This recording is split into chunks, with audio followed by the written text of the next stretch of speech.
Bienvenue dans cette nouvelle vidéo découverte de la console X32 qui est derrière moi.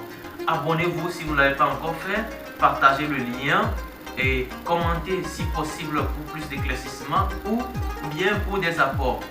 Je vous préviens que dès que j'atteins le millième abonné, je lance une vidéo introductive et puis un parcours sur l'utilisation de l'application logicielle Smart que sans doute bon nombre d'entre vous connaissent, qui nous sert vraiment dans le live.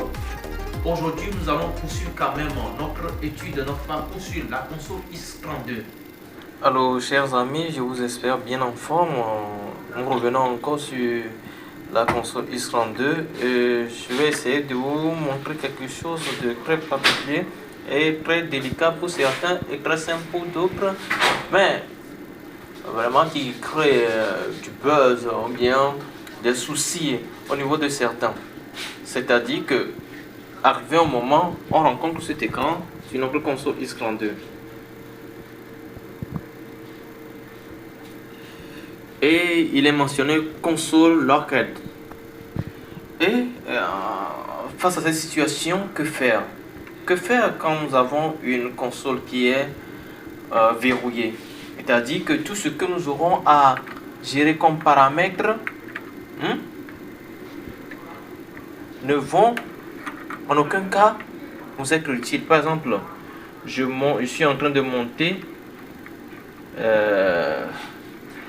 les auxiliaires, même que aussi bien que je les ai linkés, ils ne vont plus à deux. La console est bloquée et même le main ne donne plus de signal. L'énigme est très simple à résoudre. Face à ce problème, que faire? Il suffirait juste d'appuyer longuement sur la touche Home. Peut-être c'est au cours de vos manœuvrages que vous avez eu vraiment cette maladroit d'appuyer sans le savoir. Et c'est avec cette touche qu'on verrouille la console et c'est avec cette même touche qu'on le déverrouille. Il se pourrait que quelqu'un ne veut pas qu'on fasse usage de sa console quand il n'est pas là.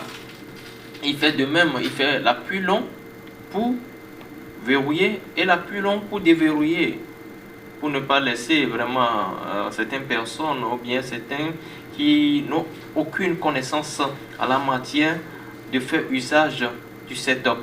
Du coup, on fait l'appui long. Voilà, c'est déverrouillé. Tous les pistes reviennent au même endroit où on les avait laissés autrefois. Et je retourne, je verrouille. Appui long, verrouillé. Appui long, déverrouillé. C'est ainsi qu'on peut verrouiller par une petite clé notre console au lieu de fermer la console à rack et puis disparaître.